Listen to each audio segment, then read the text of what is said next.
Salve a tutti e benvenuti in questo nuovo episodio di Friul, alla scoperta del Friuli. Arroccato su di un colle, alle pendici del monte Ios, si trovano le rovine del castello di Magnago, un antico feudo posto nel Friuli occidentale, che fu abbandonato intorno al XVII secolo a seguito di 2 terremoti che ne avevano danneggiato gravemente la struttura. Ad oggi di esso rimangono solo alcuni scorci delle sue mura e del suo imponente torrione di un'origine romana, completamente sommersi dalla vegetazione. Questo è il punto iniziale in cui nasce la storia di questo paese, poiché appunto è da questo castello che si è generato il primo nucleo urbano dell'area, da cui poi si è espanso l'intero abitato.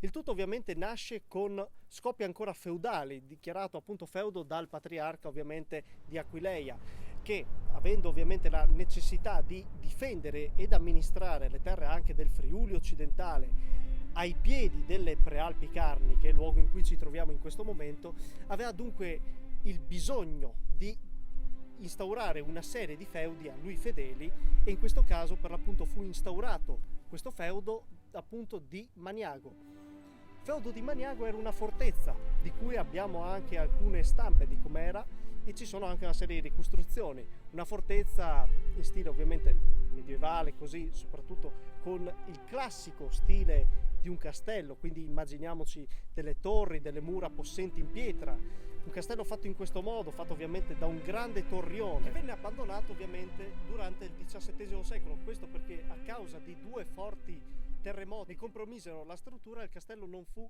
più idoneo per ovviamente essere abitato, per poter ospitare personale, e ovviamente ormai cominciava anche a essere datato anche a livello stilistico per quelle che erano anche le esigenze della nobiltà ovviamente di quell'epoca. Fu infatti abbandonato appunto durante il 1600. Famiglia poi ovviamente che abitava, famiglia nobiliare, la famiglia Attimis, oggi Attems, si trasferì poi più a valle nella nuova villa costruita, che faremo vedere poi nel resto del video. Piazza Italia o Piazza Maggiore è una delle piazze più grandi del Friuli. Qui si affacciano la maggior parte delle abitazioni e delle attività commerciali del paese ed è contraddistinta nel suo centro da una grossa fontana a forma ottagonale.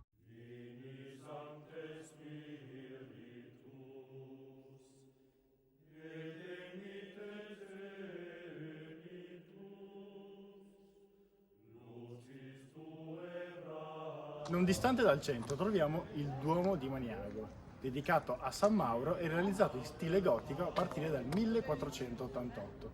Denota al suo centro un grosso rosone con 18 archetti, con al suo centro un grosso sole raggiante. L'interno del Duomo è costituito da un'unica navata accompagnata da 4 cappelle laterali e 3 absidali. L'interno è costituito quindi da un'unica navata coperta e carpiate lignee.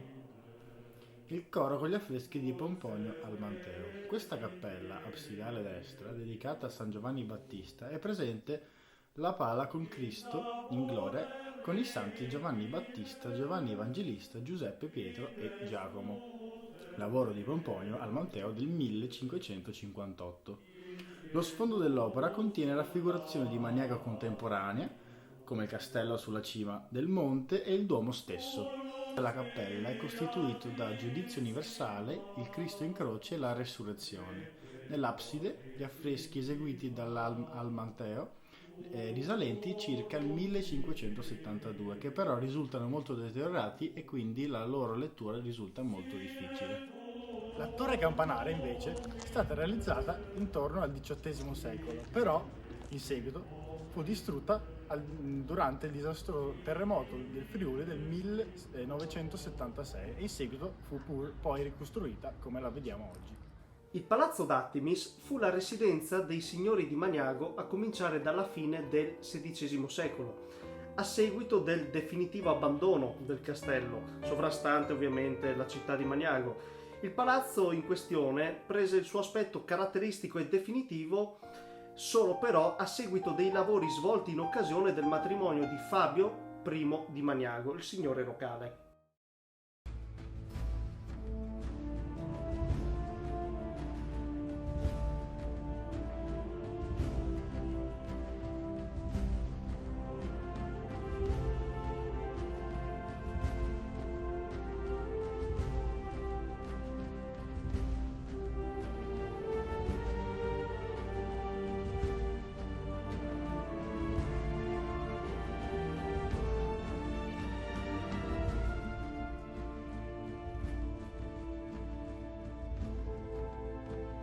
questo momento siamo invece nel castello di Toppo, in località non più Maniago ma Travesi, un paese al di là del fiume Meduna, comunque sempre in una zona limitrofa. E siamo qua ovviamente per parlare di quello che invece era il sistema difensivo del Friuli, un sistema antichissimo che risale ancora come albori all'epoca romana, in cui nacquero i primi insediamenti con le fortezze, soprattutto nelle vallate più strategiche di questa regione. Pensiamo per esempio a Iulium Carnicum, odierno per esempio località di Arta Terme, in mezzo così alla Carnia, oppure anche altri castelli così che oggi sono anche addirittura in territorio sloveno.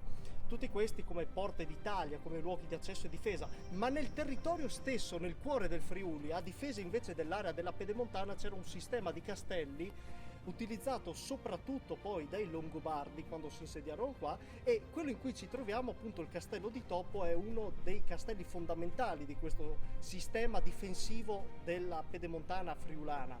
Qui infatti nella parte più orientale delle Prealpi Carniche sorse per l'appunto questo castello, utilizzato innanzitutto dal Longobardo Ansfrido per appunto controllare questo territorio.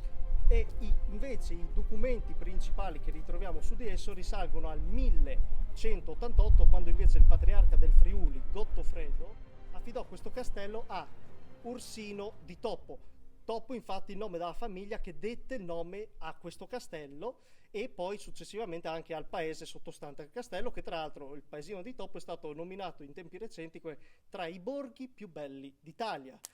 Una storia quindi molto antica, una storia soprattutto legata all'ambito della difesa del territorio, al presidio del territorio, al controllo strategico, quindi che aveva un'importanza fondamentale, anche perché tutti questi castelli, quello che abbiamo visto prima in Maniago e questo, erano tutti quanti dei castelli messi in ordine praticamente speculare, si potevano mandare segnali di fuoco e fumo durante il giorno e la notte per darsi vari messaggi, così che un messaggio potesse arrivare dall'estremo oriente del Friuli fino alla sua parte più occidentale e tenere così insieme la comunicazione per tutto quanto il patriarcato del Friuli. Ovvio però che poi in tempi invece più moderni il castello fu progressivamente abbandonato, infatti nel 1567 ritroviamo già dei documenti che dicono che fosse in stato quasi di abbandono, e quindi da là il castello andò in rovina fino ad essere nello stato attuale in cui lo possiamo vedere oggi. Siamo giunti infine alla conclusione di questo nostro video di Friuli alla scoperta del Friuli. Se il video vi è piaciuto, commentate, lasciate like e soprattutto iscrivetevi al canale Nonia VP. Maniago è un paese di artigiani e dove le commissioni giungono per posta da ogni parte della terra. È una piccola cellula laboriosa e vitale di tutto il mondo.